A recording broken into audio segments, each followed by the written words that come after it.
Right, let's go. Let's do it. Episode 2 of Send Better Emails. Just before this call, or just before this recording, James, you said to me it takes 100 episodes, or it takes recording 100 episodes of a podcast to get any good at it. So that's what they say. Yeah, if you're here in the early stages listening to episode 2, sorry, I don't know what else to say. Have you ever listened to a podcast that has hundreds of episodes and gone back to episode number 1 that was recorded in like 2017 or whatever? I actually thought that so I'm a hypocrite here because I'm recording a podcast, but I don't listen to a ton of them. And when I have tried to get into podcasts, I've made the mistake of thinking, oh, well, I need to go back to the beginning, like it's like a TV series or something. And so I think my impression of podcasts are all of those shit early episodes that people do before they've actually gotten good. But, I have done it before where I've gone back early. And I think I did that for Diary of a CEO, and I shouldn't have done that because... As though like there might be recurring characters that you wouldn't know their origin stories for. Yeah, exactly. There's a story arc that I'm not fully grasping because I've not gone back. So quiz me on deep lore of Diary of a CEO and I can tell you what happens in episode 1. But yeah, so I mean, we're here. It's episode 2. The tech, I think, is working. I press record. We're good. James, how are you? Yeah, fine. I mean, we're recording this episode immediately after the last one, so nothing's really changed. You're not supposed to reveal the secrets of the trade. We should have changed our clothes, shouldn't we? So it looks like we do that old trick. Yeah. So you're the same as you were about half an hour ago then. I've still got that cough. Got the cough. Yeah, but no. Otherwise, yeah, I'm fine. Yeah. How are you doing? Yeah, all good. Same as half an hour ago. Just with, I guess I'm half an hour older. I'm half an hour wiser in podcast recording, I guess, as well. Yeah, we're only 99 and a bit episodes away. Sorry, 98 and a bit episodes away from being good. Yeah.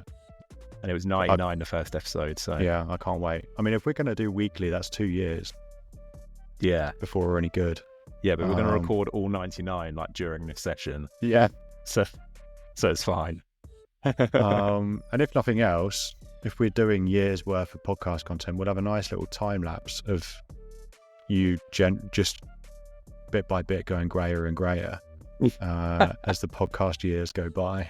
Just still slowly recovering from my cough. Yeah. There might be like a dark storyline for you where that cough is more than just a cough or something. Oh, what a great twist that would be. It would be a good twist. Like it turns into like me exploring, like going to the doctors. Maybe we record an episode of me like in the waiting room.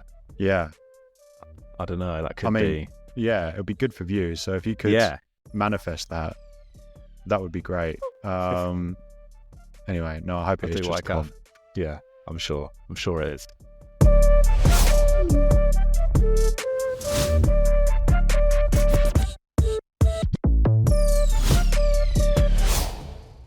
All right, what are we going to talk about today?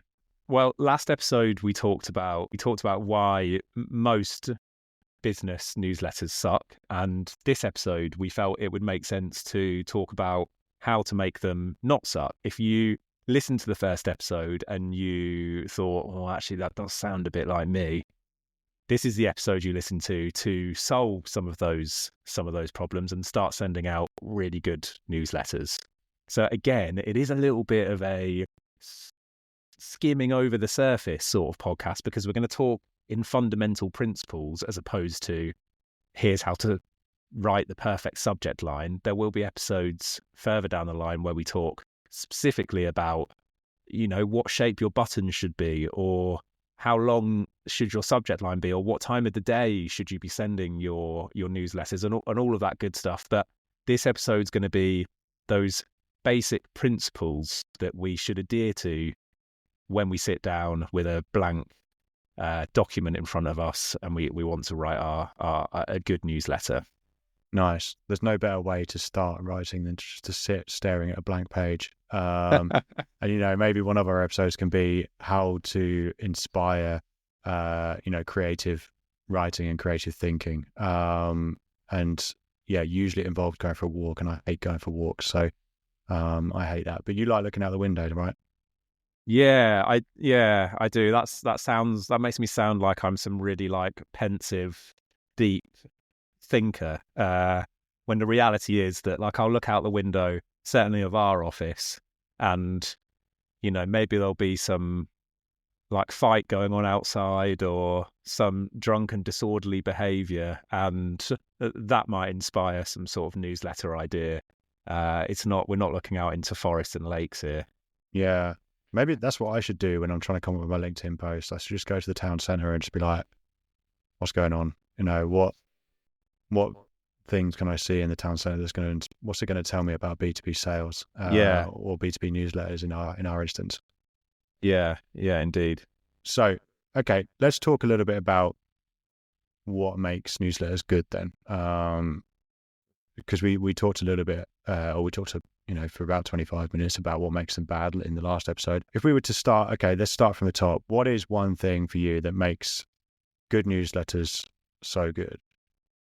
Yeah, so I think the most foundational principle here is to send your audience content that they want to read, which sounds like the most obvious basic principle going, and it is, but it's amazing how infrequently that happens. And so I want to avoid being too prescriptive in terms of make sure you send at least 200 words or make sure that you include at least 3 images per newsletter, because all of these things are dependent on your audience and what they want to hear. There are some examples of newsletters that are a couple of lines long and they serve the purpose that they are intended for. They're exactly what the audience wants, and that's perfect. Some will be 10,000 words, and there will be deep dives, technical deep dives. And again, that's what the audience signed up for, and so that's what they're going to get, and that is perfect. So the first step, I think, when we think about how to send a good newsletter is to think very carefully about who is on our list, who's going to be receiving our emails, and what they want to read. And there are various considerations that we should think about when we think about our audience. We're not just thinking about the sort of content that they want to read. So in order to answer that question, we can think about, okay, what news outlets might our audience go to for information? What social media platforms are they hanging out on? What sort of content have I seen them engage with elsewhere? Those are questions we can ask, but we should also ask ourselves questions like, how much time does my recipient have to read my newsletter? How busy are they? How many other emails are they getting? What do those emails look like? So being, I suppose, empathetic towards our subscribers' needs, and also, how much availability they have in a day to read what you're sending them is a really, really good place to start. Jamie, you must get a lot of really rubbish emails into your inbox. You're a busy man. You know instinctively that your audience probably aren't going to be able to read, a 20-minute essay that you've written about the finer details of preview text. And so the newsletters that you send on behalf of the Inbox Club are like 2-3 minute reads tops. Yeah, and that goes to say that I think we understand, or at least we think we understand, what our audience wants, right? And so in order to understand what makes a great newsletter, we first have to understand who we're writing to, and that's just what you've kind of summarized for us there. We're talking to marketing managers of small to medium businesses or business owners, and both of those people are time poor. Both of those people wear many hats and have to demonstrate, some kind of knowledge on lots of different skill sets. So appreciate the opportunity to learn, but also appreciate the opportunity to learn from experts in a short amount of time, because they only have a short amount of time available. So we established this weekly cadence for our newsletter that's very short, quick to read, and it's something that someone could take away from it instantly. So I think we've got to understand who we're sending to. We've got to understand our audience before we do anything else. And if you're a marketer, and I would say that most people listening to this podcast will probably be marketers, apart from our parents. And so they will understand the importance of making sure you know who your audience is before you assume to talk to them in a way that you think they need to be spoken to. So that's probably top of my list. In the last episode, when we were talking about newsletters that suck, you kind of summed up for us, or you painted this picture of a bad newsletter, right? And you took us from beginning to end. Let's do that again, but let's do that for a good newsletter this time. So paint that picture for us. Sure. So before painting this picture, I've got the palettes out, the canvas is there ready to be painted. But Good. I do want to quickly say that it's very easy to talk definitively about what makes a bad newsletter. It is harder to talk about what makes a good newsletter in definitive terms for the reasons that we just mentioned, because every audience is different, and a good newsletter for one demographic is going to be a bad newsletter for another demographic. The fundamental principles that I want to see. So firstly, let's talk about the from name. This from name will probably be from a person at the business.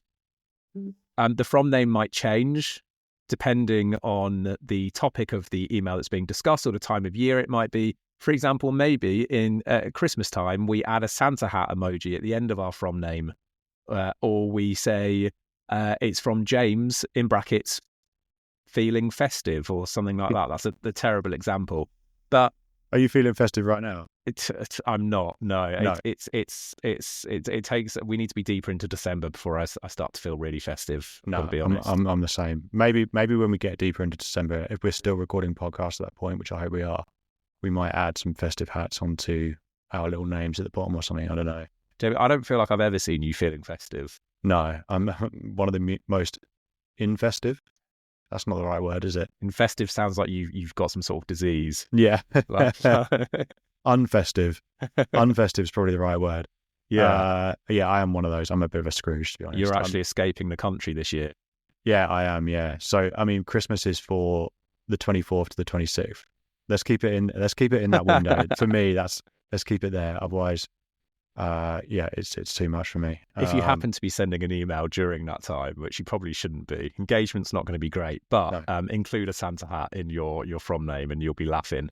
Yeah. No, that was a poor example, but I think changing the from name is a really interesting topic, one that no doubt we will discuss more. Being creative with the from name. There are some businesses that have a different from name every single time. There is a fundamental thread that means you can identify who it's from. But they tweak it in funny and creative ways, and it's awesome. It really helps with engagement. A from name that is a person, I think at the very least, a subject line that is distinctive. And again, we can talk until the cows come home about what makes a good subject line, and there are also lots of trending principles that we can look to as well. For example, if you're in Q4 of 2024. Research suggests that talking about 2025 is a good way to increase open rates. So, there are some specific things there. But of course, if everyone's doing that, suddenly it's going to be less effective. In the same way that if you're sending Santa hat emojis in your subject line, it's not necessarily going to stand out from the other senders that are including Santa hats in theirs. So, maybe if you include a palm tree in December, that's going to be a little bit more distinctive in the inbox. So, again, when we write a good subject line, we want to think about how does it look in the context of the inbox, the rest of the inbox, the other emails that this person is going to be receiving on a day-to-day basis. How can mine look different? Maybe you're sending just one word with a full stop at the end of it. Maybe yours is extra long. There's lots of talk about optimal subject line lengths. I would argue that as long as you have variety and you're standing out from others, you can have an exceptionally long subject line and it still perform well. So have a distinct subject line. Jamie, do you want to riff on that a bit? No, not at all. I was just going to sum that up. So we want a from name that's something different. And I think that's probably where a lot of this conversation is heading in when we talk about subject line and from name and standing out in the inbox. We want to be different, right? So a from name that is from a person, right? Something that, your from name doesn't have to be like a set and forget situation either. And like James said, you can change it up. And, we're playing around with the idea of having people guest write our newsletter, so we can change the from name from different people, etc. So, that is very much like a live thing that you can play around with and use, and you should test. A subject line that's different, that stands out in the context of the inbox. And I think that's something that people don't often do or think about, right? Is how is this email going to look once it lands in someone's inbox? And what is my subject line that I'm writing here? Is it going to do it favors, or is it going to do the opposite? I would also, by the way, a quick tip, I would write your subject line after you've written the email, because you're already in full creative flow there. And you'll have a better idea of the message that you're trying to get across. So write your subject line last. If we open the email then, and it's a good newsletter, what does that look like? Yeah, I would expect to see personalization here. And personalization can mean one of two things. Firstly, it can mean specific data that's being used in a personalized way. So the first name is the most common example of this. And we might see this in the subject line as well. No doubt you've received an email, probably today at some point, that says, Jamie, here's your Cyber Monday offer, or whatever it might be. So personalization is good. It works differently depending on the demographic you're emailing, but generally speaking, it's always more successful to personalize than not. But personalization can also just mean content that feels as though it's been written specifically for me.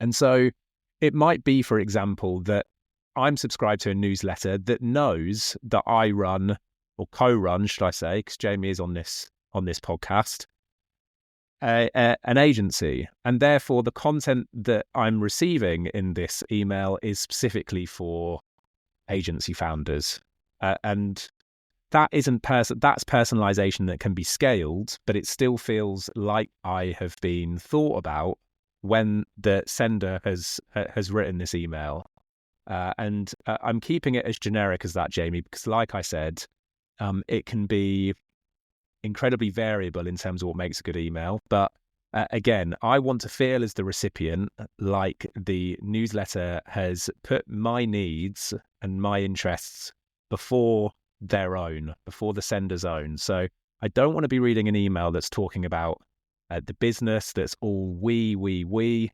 Instead, I want to see words like you and your, and I also, I suppose this is where the meat of this podcast might end up being found. I want value as well. I want to come away from the email feeling like I've gained something. And again, that can come in different forms. I would say ordinarily, when it comes to B2B newsletters, the easiest way to give value is to teach me something that I don't currently know. Or to remind me of a principle that maybe I've forgotten about. But it can come in other ways as well. Maybe there's a special offer. Maybe the email that you've written is really funny and I feel like I've gained some entertainment, or I've gained a little 2-minute break in a sea of, boring emails that I have to sift through. So there are various ways that we can give value. I would say that everyone listening to this will have expertise that can be shared. And that is where I would start in terms of providing value to your readers, is tapping into that expertise and saying, okay, how can I help the people on my list to solve a problem that they might be facing? Yeah, I like that. I think, to sum that up then, what we want is an email that's relevant, is personalized in a meaningful way. So not only, people might call them cheap tricks, where we're doing merge tags and we're including people's first names, etc. But it's personalized in a meaningful way where the content is relevant to me. And it's something that I know is written for me. There's nothing worse than receiving an email that isn't relevant for you at all. And what you're going to do then is unsubscribe. And that's not a bad thing for the sender, by the way, because clearly I'm not the person that should be on your email list.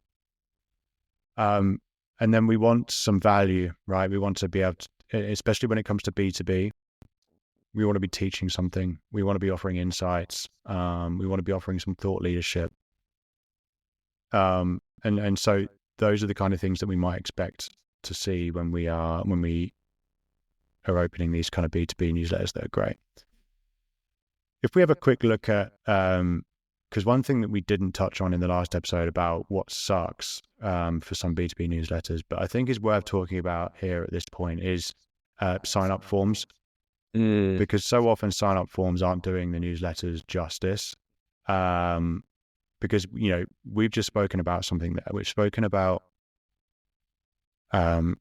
these newsletters being packed with value, right? We've spoken about these newsletters being for someone very specific and being relevant for someone. We've spoken about these newsletters teaching people something or offering insights.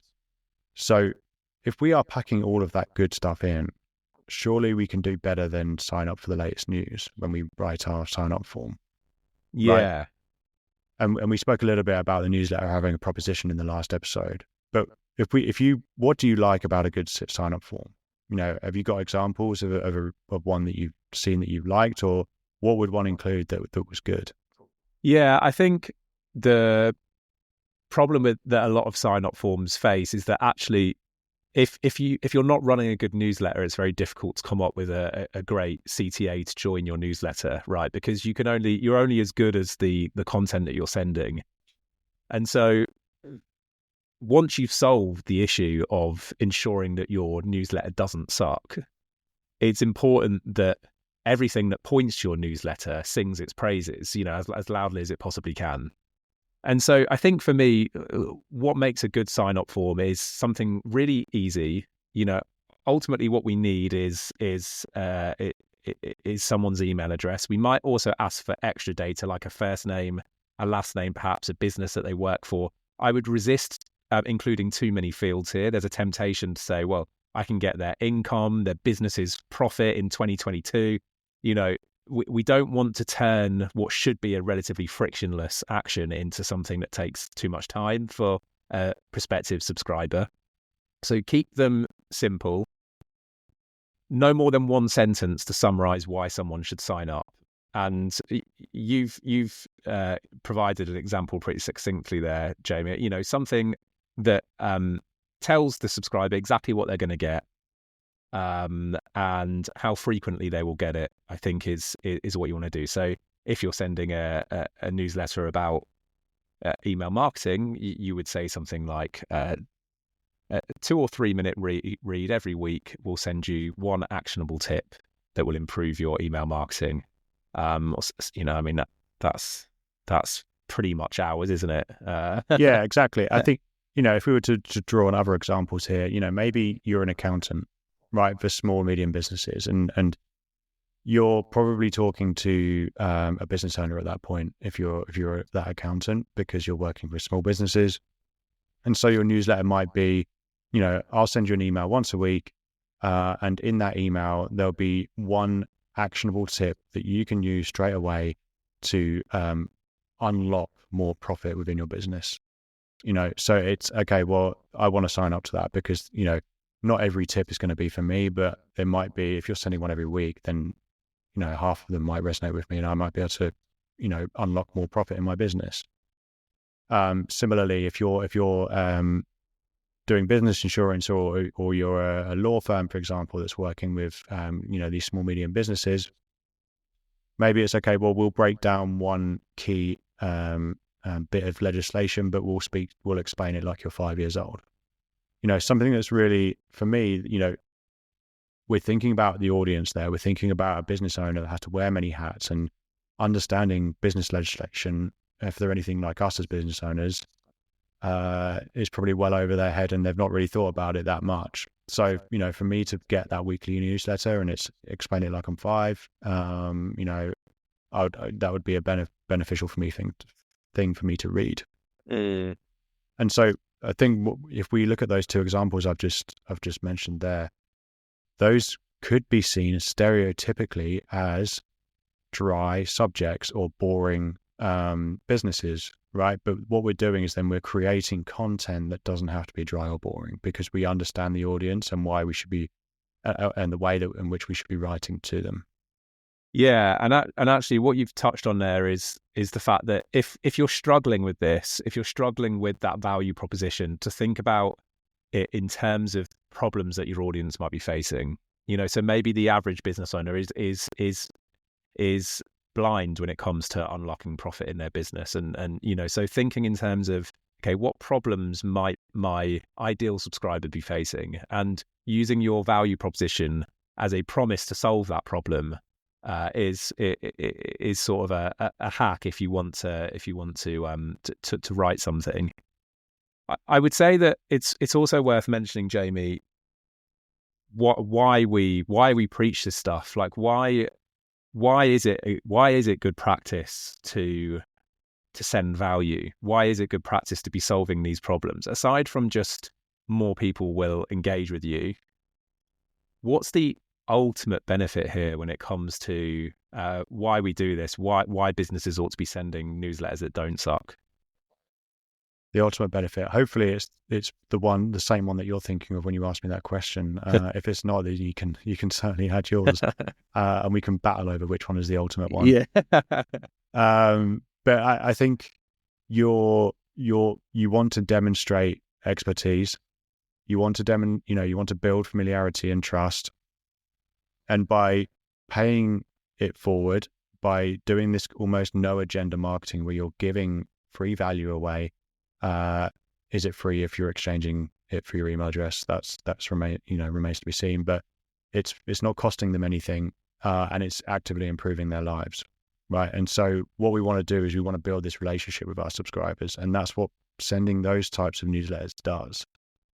And then all of a sudden, like I said in the last episode, once we have that ecosystem of people that know us and trust us, then when they are ready to buy, they know where to come, and it makes us really easy to refer business to if they come across someone who's ready to buy. So that's, for me, the ultimate reason why we want to be sending that kind of content out. Yeah, you've nailed it.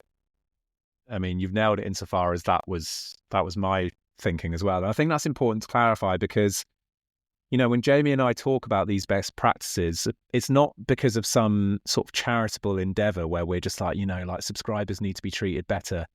That is all true, but ultimately our priorities lie with you. They lie with the business owner sending, or the marketing manager, whoever it might be, sending these newsletters. This benefits your business. This stuff benefits your business. It is ultimately a selfish endeavor. It is not for the benefit of the subscriber, insofar as, yes, they're going to have a better experience, subscribe to our newsletter, but we only want them to have that so that we can more effectively sell to them when the time comes. And I think that is important to clarify, is that this will benefit you. Doing this stuff, sending value, building that relationship, establishing your expertise, and all of the implications that comes with when it comes to the trust that develops, the conversations that you might have off the back of these newsletters. All of this stuff ultimately serves your business in a positive way. Yeah, it's like building newsletter karma, right? It will come back around, right? In a way.